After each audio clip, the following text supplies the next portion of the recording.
Chaque été, les canicules s'emballent et la sécheresse devient un problème de plus en plus global. En France, celle de l'été 2022 était particulièrement marquante et il faut s'attendre à ce que ce phénomène soit récurrent dans les prochaines années. Alors, comment éviter de finir dans un monde à la Mad Max, un monde désertique où l'eau serait une ressource rare? Bonjour et bienvenue sur Prospective, la chaîne qui s'intéresse au futur de l'humanité. Et dans cette vidéo, on va voir 6 moyens de lutter contre les pénuries d'eau, du plus simple geste citoyen jusqu'aux innovations scientifiques les plus folles. Si vous voulez découvrir à quoi ressemblera le monde dans les 100 prochaines années, je vous invite à vous abonner à la chaîne pour ne rien rater des prochaines vidéos. Et maintenant, revenons sur notre sujet. Utiliser l'eau de façon économique et responsable. Le premier moyen de lutter contre la sécheresse à notre échelle de simples citoyens, c'est de tout simplement faire attention à sa consommation. Comme le montre ce graphique, près de 40% de notre consommation provient des bains et des douches. Donc une solution à ce niveau-là, en période de sécheresse, c'est déjà de ne pas prendre de bain. Et puis aussi, c'est d'essayer de passer moins de temps sous la douche, voire d'installer un pommeau de douche spécial qui régule le débit. On voit aussi que 20% de notre consommation est utilisée par la chasse d'eau des toilettes. Là encore, bien s'équiper, notamment avec un système à double débit, peut faire la différence. Il faut aussi bien vérifier qu'il n'y ait pas de fuite.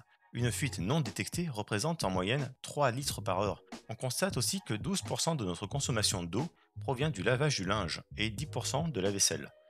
Côté cuisine, on pourrait tenter de revenir à un lavage de la vaisselle à la main en pensant qu'on économise de l'eau. Désolé, mais c'est plutôt une mauvaise idée.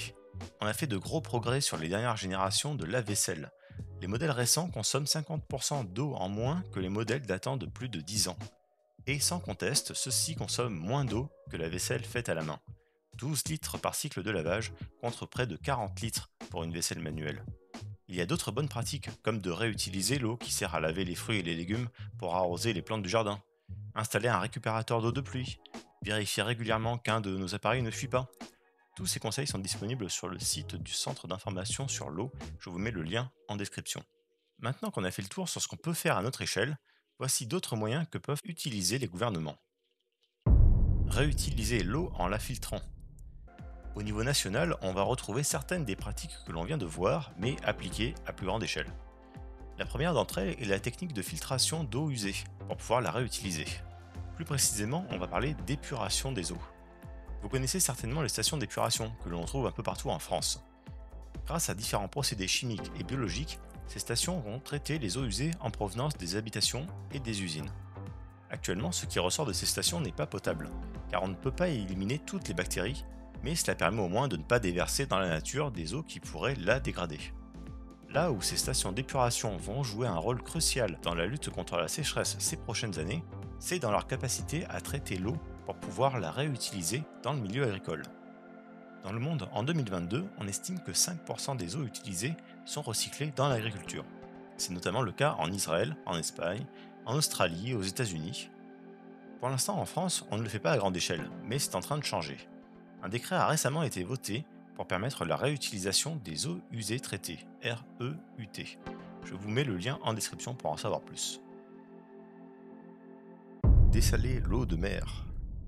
Le dessalement de l'eau est un processus qui permet de transformer l'eau de mer en eau douce potable.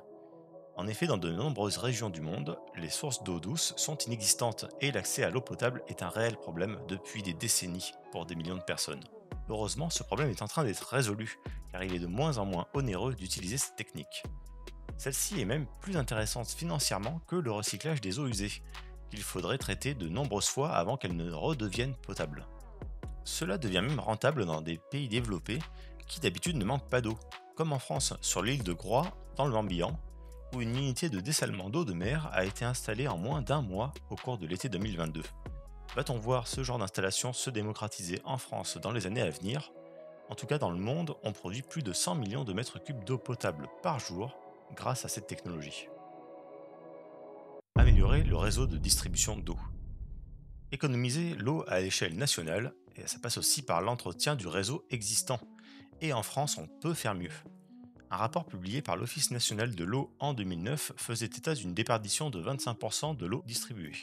C'est-à-dire qu'un quart de l'eau potable du pays est perdue dans la nature à cause de la vétusté des canalisations. Mais ça a tendance à s'améliorer puisqu'en 2019, cette déperdition était tombée à 20%. Les travaux de renouvellement du réseau sont très lents, mais les Assises de l'eau 2019 prévoient un budget de 41 milliards d'euros jusqu'en 2024 pour accélérer la transition et viser le moins de fuites possible. Importer de l'eau depuis d'autres pays. Va-t-on devoir acheter de l'eau potable auprès des pays voisins dans les prochaines années? C'est une situation qui paraît invraisemblable en France aujourd'hui, car le pays ne manque pas d'eau.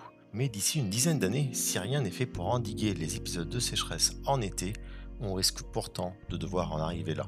Dans le monde, de nombreux pays y sont déjà contraints, notamment en Afrique ou au Moyen-Orient. Selon les Nations Unies, les 2 tiers de la population mondiale vivront en situation de stress hydrique en 2025. Quand la filtration des eaux usées ou le dessalement de l'eau de mer ne suffisent plus, importer de l'eau douce devient la seule option.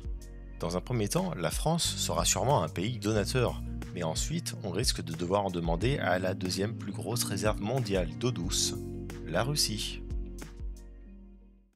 Manipuler la météo. On finit avec cette innovation qui serait passée par la science-fiction il y a encore quelques années, mais qui est aujourd'hui une réalité. Imaginez pouvoir stopper une canicule en faisant se couvrir le ciel comme on ferme un volet roulant, ou encore déclencher une pluie comme une douche au moment précis où les cultures en ont besoin. Ce sont les perspectives offertes par la géo-ingénierie, un ensemble de techniques de manipulation du climat. L'exemple le plus connu consiste à expédier une roquette remplie d'iodure d'argent ou d'azote liquide directement dans les nuages afin de provoquer des changements de phase chez les gouttelettes d'eau qu'ils contiennent. On appelle cela ensemencer les nuages. Mais derrière cette jolie formule se cachent des conséquences qui peuvent devenir catastrophiques. En effet, faire pleuvoir plus en amont un nuage signifie priver une autre région de son eau en aval. Ce qui fait repousser un arbre ici pourrait bien en assécher un autre ailleurs.